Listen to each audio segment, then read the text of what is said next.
Good morning. Welcome to the Unitarian Universalist Church in Eugene, where, empowered by love, we transform ourselves and serve our world. My name is Molly Mae Culligan. I'm so happy to be here. And my pronouns are she, her.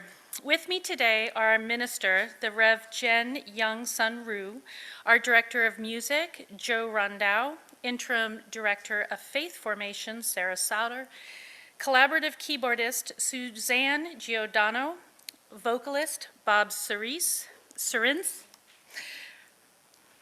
and Jillian Lemire. And working behind the scenes, technical communications coordinator Kat Johnson and AV volunteers Phil Stevens and Amy Desert. As you enter this sanctuary, and at any point during the service, you may write your joys and sorrows in our book, which is right over there, light a candle, or place a stone in the water, and let that be your prayer for today. If you're joining from home, at any point during the service, you may write your joys and sorrows and if you're joining from home, you can write prayers of joys and sorrow into the Zoom chat, which will be open until the start of the sermon. And during the week, you can go to our pastoral care portal on our website to let our ministers know what you are going through. We gather in worship to find meaning and to live more deeply. Worship creates connections within, among, and beyond us, calling us to our better selves, calling us to live with wisdom and compassion. Whomever you are, whomever you love, whatever your identity of the holy, we are glad you're here. If you're visiting us today, we'd love to hear from you and invite you to fill out the visitor form as you feel called. They are located on the wall by the kitchen at that door.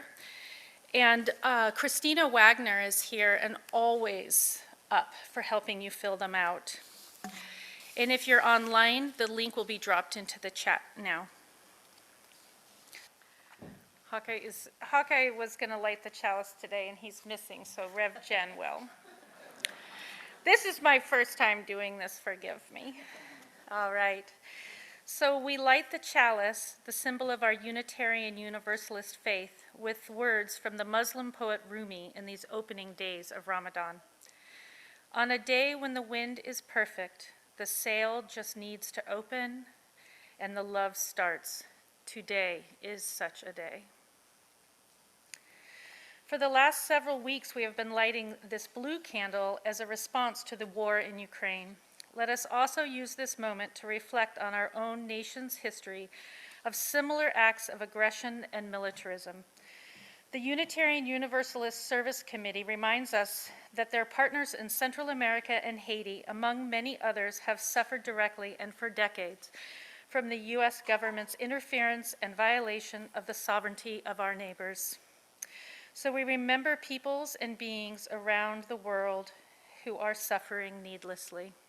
Good Sunday morning to you all of you who are here in this light-filled sanctuary, and also those who are joining from home. And I know that there are a few of you listening on your little earbuds as you're going for a walk this morning among the budding trees and the beautiful, beautiful spring flowers here. I am the Reverend Jen Youngsun. I use the pronouns she and her. Why don't we take a few minutes today to just look around and greet one another, especially those who are new to you. And as we do this, let's be mindful that some of us would rather not touch hands right now, and so we can wave to one another, we can put our hands together in namaste, we can put hands to hearts. So let's just take a few minutes and just say hello. And at the beginning of each new month, we'd like to just acknowledge all the birthdays that are happening in the month of April. So if you have a birthday coming up in April, do you want to just raise your hand and let us know? I think Charlie and Grayson are celebrating a birthday in April, and we got a bunch of people here. Also, Jennifer Hackett had a birthday on the 1st. So happy birthday to all of you. Sunday morning is indeed a time of celebration because we are happy to see each other, obviously. But also, we cannot take for granted the freedom that allows us to be here, saying what we want to say and coming here and arriving in the bodies that we inhabit. It's a thing that we cannot take for granted. And even as we praise and give thanks, sometimes we enter this space carrying sadness and carrying our despair, our exhaustion. But somehow within this hour, if we look for it, we can also find the glowing ember. We can find a kind presence. We can find a healing start. This morning, we commemorate the anniversary of the death of Martin Luther King Jr. On April the 4th, 1968, he was assassinated. A white supremacist bullet ended the life of a 39-year-old preacher whose ancestors had survived Jim Crow terrorism, chattel slavery, the Middle Passage, and millennia of life before that. The reason that we bring forward the life and the faith of Dr. King today rather than in January is to counteract the hero worship that often happens around the federal holiday. What Cornel West calls the Santa Clausification of Martin Luther King. It's that tendency to romanticize both the person and the civil rights movement that he helped to lead. But when we remember him in church, we remember that this flawed human being relied on the rock of his faith to teach hope even unto his final hours. So come, let us discover the source of our own faith when hope is hard to find. Come, let us worship together. Good Sunday morning. I'm Sarah Sauter. My pronouns are she, her, and I am your Interim Director of Faith Formation for Children and Youth. Kids, you may or may not know that our church staff and volunteers meet to plan and practice what we do here every Sunday. And Reverend Jen will often ask me a question to help me find a fitting story for this part of the worship service. This past week, she asked, "What keeps us going when times are hard?" I thought, what does keep us going when times are hard? Maybe a few of my favorite things, like raindrops on roses, and whiskers on kittens, bright copper kettles and warm woolen mittens, browned paper packages tied up with strings. These are a few of my favorite things. Cream-colored ponies and crisp apple strudels, doorbells and sleigh bells, and schnitzel with noodles. Wild geese that fly with the moon on their wings. These are a few of my favorite things. Girls in white dresses with blue satin sashes. Snowflakes that stay on my nose and eyelashes. Silver white winters that melt into springs. These are also a few of my favorite things. When the dog bites, when the bee stings, when I'm feeling sad, I simply remember my favorite things, and then I don't feel so bad. That's when the dog bites, when the bee stings, and when I'm feeling sad. As we enter our time of meditation and prayer, I remind you that we've been practicing metta, loving kindness. So I invite all of you to find a comfortable seat and just relax. Start by becoming aware of yourself. What are you feeling in your body? What are the thoughts in your mind?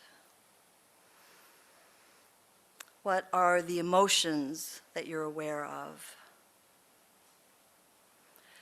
And then find within your inner landscape, find the source of love and let its golden light flood your being. And say to yourself, may I be happy. May I be well. May I be at peace. And now bring to your mind your loved ones, your family, your good friends, your animal friends. Bring them to mind as vividly as you can. Think of all their good qualities. Feel your connection and affection for those beings and say to them, may you be happy. May you be well. May you be at peace.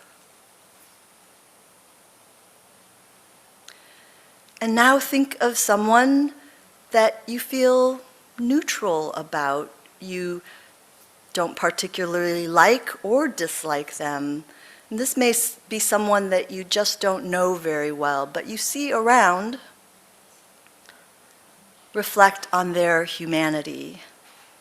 Include them in your feelings of loving kindness. Still connected to that source of love, say to them, may you be happy. May you be well. May you be at peace. And now think of someone you dislike. Maybe you even hate them. Someone you're having difficulty with. Still connected to that source of love, say to them, may you be happy. May you be well. May you be at peace. And finally, let loving kindness flow to all the beings of the earth.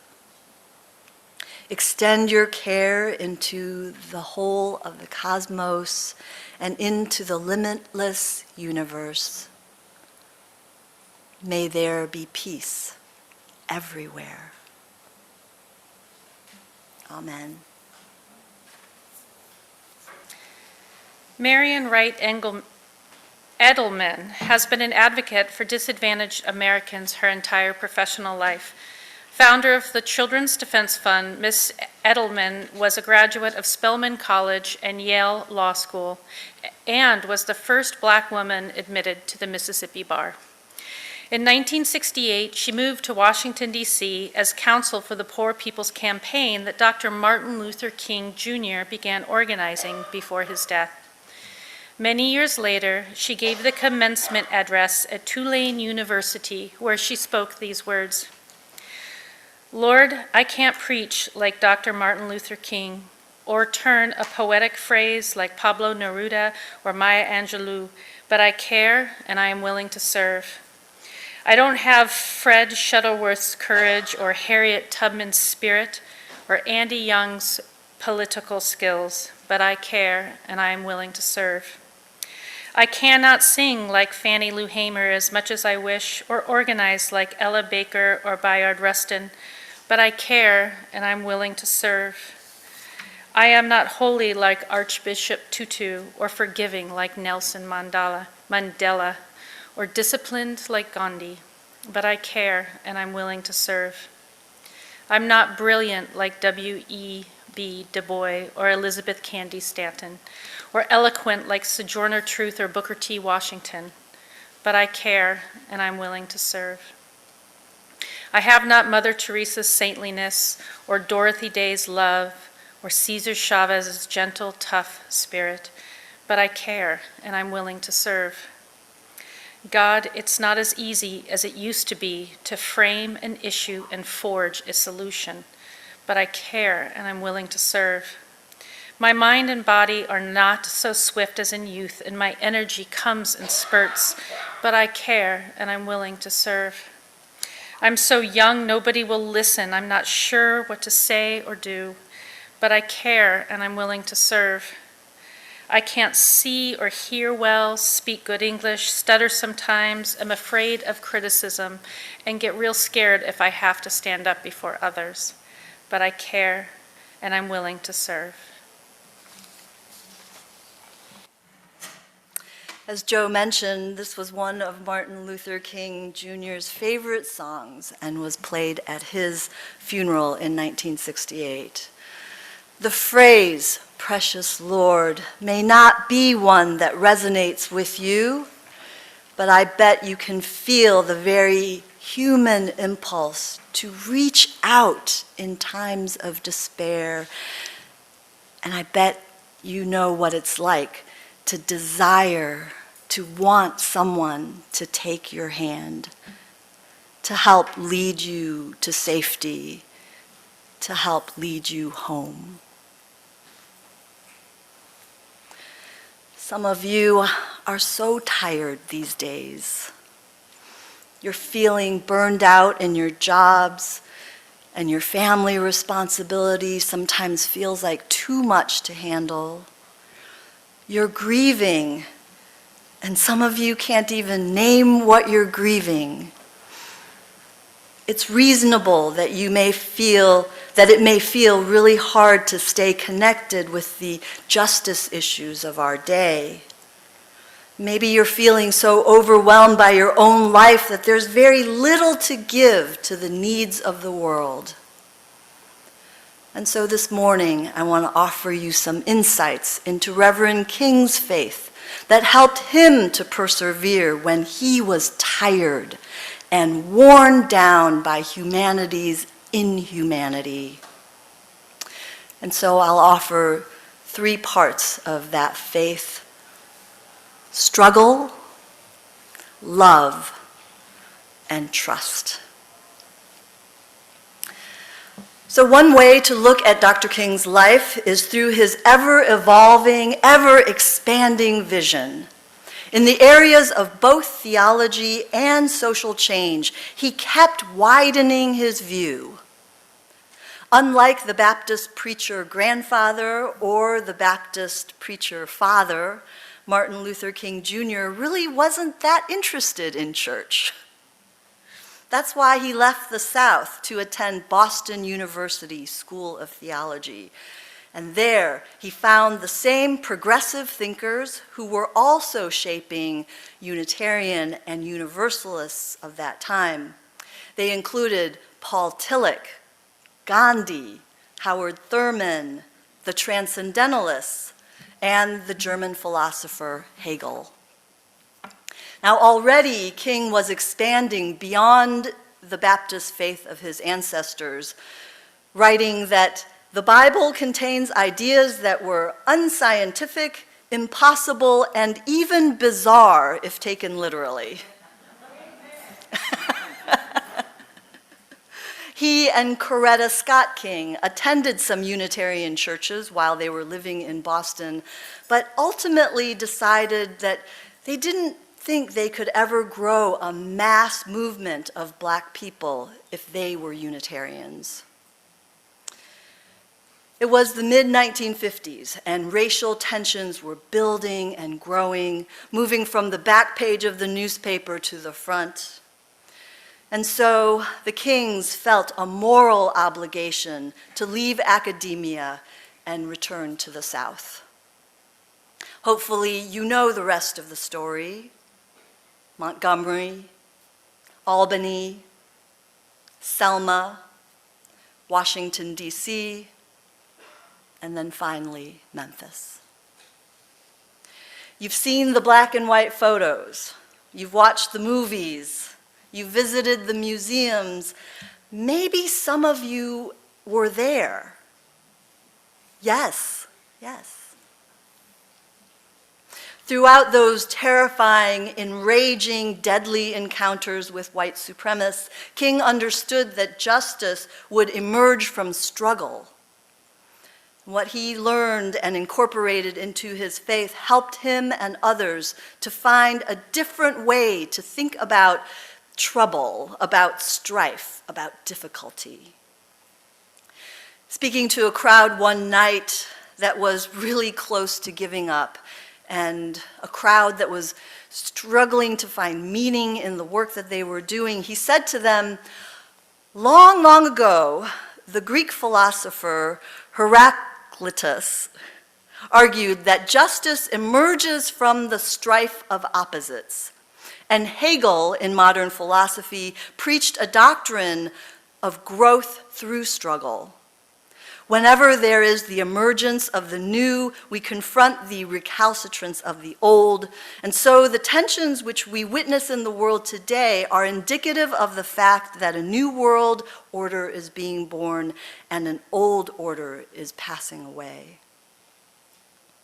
The tensions which we witness in the world today are indicative of the fact that a new world order is being born and an old order is passing away." I really had to remember that last month when I heard the news that on one day, 20 HBCUs, historically black colleges and universities around the country, were systematically targeted with bomb threats. Since January, 57 HBCUs have received such threats. So today, right outside the doors here on the side, I've put out several cards on the table that you can sign, and we'll mail them to these schools. There are a whole bunch of them, so don't just sign one, sign all of them. And now we're learning that at least 6 youth were responsible for these threats. 6 minors who should have known, I don't know, but maybe didn't care, that just a few hundred years ago there were laws in our country that prohibited teaching black people how to read and write. We can bring this understanding, this new understanding of struggle into a personal level as well. It's helpful for me sometimes to remember that the tension and the stress that I feel in the work of ministry is indicative of the fact that a new me is being born. And I want growth more than comfort. King would remind people that every step toward the goal of justice requires sacrifice, suffering, struggle, and the tireless exertions and passionate concerns of the dedicated individuals is really what matters. You know, every time I hear the words sacrifice and suffering from a preacher, my antenna definitely go up. And that's because church authorities have used and continue to use the idea that suffering is redemptive as a justification for abuse of vulnerable people in their care. For example, when a woman seeks counsel from the church about a domestic violence situation in her home, clergy people will sometimes advise her to stay because Jesus also suffered. So I'm very wary when especially clergy people talk about the goodness of suffering. The other thing that I want to say about tireless exertion comes from the work of this generation's African American justice leaders. They are refusing to sacrifice their physical and mental health. They are pushing back against a toxic system of overwork. They are setting good boundaries. A few weeks ago, I emailed one of these amazing young leaders, and what happened next reminded me that mentors don't have to be older than me. So after I sent this email, I got an immediate response, one of those auto-responders, right? And it said, quote, "I may be slow to respond as I move at a pace that honors my wellness, but it does not mean I don't care or that your email is not important. I look forward to responding to you as soon as I can. The times we are living in are critical, and how we respond to them is of most importance. This year, I seek to move away from white supremacy culture and grind culture by embodying the antidotes to it. I join you in whatever prayer and intention you may have during these times." Brilliant. Understanding struggle as something that is essential for growth while also honoring ourselves and each other is the first part of Dr. King's faith that can help us to persevere in these times of doubt and despair. The second is love. It was the primary source of strength and energy during some of the most difficult times of King's life, the power of love. Now, as many times as I have preached that the love we talk about in church is not the same thing as the red hearts and roses in popular culture, love is still misunderstood as something romantic and sweet. One of the greatest problems of history, King said, is that the concept of love and power are usually contrasted as polar opposites. Love is defined with a resignation of power, and power with the denial of love. What is needed, King said, is a realization that power without love is reckless and abusive, and love without power is sentimental and anemic.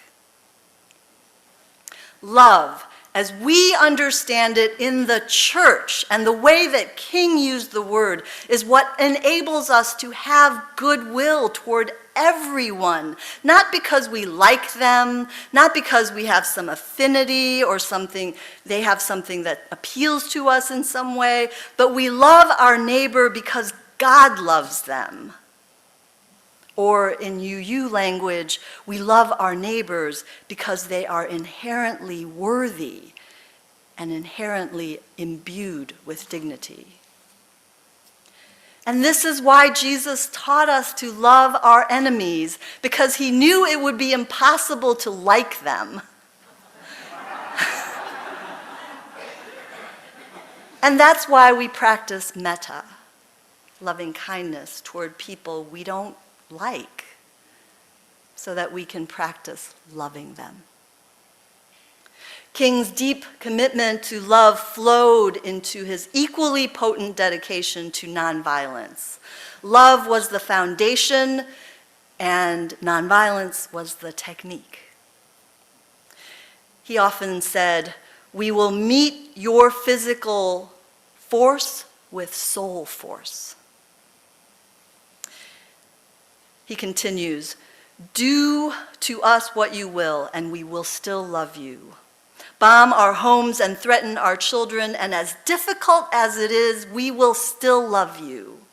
Send your hooded perpetrators and violence into our communities in the middle of the night, drag us out on some wayside road and beat us and leave us half dead, and we will still love you.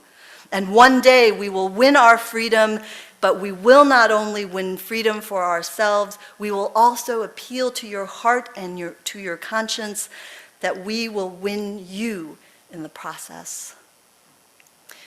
To know love as the first thing, the root and the bud, this can free us from the torment of ego, our little lives, our big problems. Understanding it in this way, we can join ourselves to the power, the universal energy of love, and connect ourselves to that which is bigger than ourselves. And that that bigger thing, that thing that is bigger than ourselves, brings us to the third and final insight from Reverend King's faith, one that can offer us hope when hope is hard to find. And that third thing is trust. A few weeks ago, I laid out 4 aspects of faith, and one of them was trust. Because life is uncertain, it's unpredictable, and largely unknowable. People of faith must be willing to trust something other than themselves. Now, Reverend King trusted God. I will follow God's will. I will rely on God, he repeated again and again. And while these words may feel good and right for some, I know that they might actually repel others. So King was always speaking to broad audiences, and so he knew how to use less theological, less theistic language. And he would say things like, trust that the universe is on our side. Trust that the universe is on our side. Trust that the moral arc of the universe is long and it bends towards justice. Trust that the universe and life and the life it holds is good. Or maybe a more earth-based perspective might sound like this. Trust that when you plant a mustard seed that you won't get a blueberry bush. Trust that if you sow the seeds of war and violence, you will reap more war and violence. And if you prevent another being from their natural flourishing, there will be a corrective response. We can call that justice. Because this is a faith statement, I can't prove that this is true, but we can set our hearts on it. We can decide to bind ourselves to a trust in the universe, a trust in God, and find ourselves better for it. Struggle, love, trust. These are just 3 aspects of Dr. King's faith that enabled him to keep going day after day, year after year, without losing his ability to hope. His deep Baptist roots, shaped by the liberal theology he found in Boston, helped him to keep broadening his vision so that in those last years of his life, King was seeing the intersection of injustice. He was making the connections between race, imperialism, the military-industrial complex, and economic injustice. He was bringing to light how the grinding poverty of Black people in Detroit is connected to the poverty of the whites in North Carolina. And he was forcefully speaking out against the Vietnam War and declaring that the United States was the greatest purveyor of violence in the world. This is the king that our government feared. But there was no fear in him.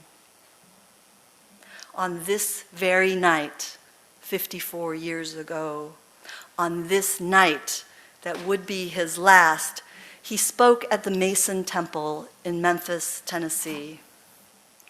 1 month prior to that event, 2 Memphis garbage collectors, Ecole Cole and Robert Walker, were crushed to death by a malfunctioning truck. This was the last straw in a long pattern of the city's neglect and abuse of its Black employees. And so over 1,300 Black men from the Memphis Department of Public Works went on strike. And Dr. King was in Memphis that night to support that strike. With his popularity declining, members of his own movement angry with him for speaking out against the Vietnam War, he was often depressed. But you can tell by his words that it was his faith that allowed him to be with those sanitation workers and to offer a message of hope. In one of his most famous speeches, he said that he had been to the mountaintop and he had seen the promised land, and he promised that they would all get there one day. We've got some difficult days ahead, he said to them, and I don't mind. I just want to do God's will. I'm happy tonight, and I'm not worried about anything.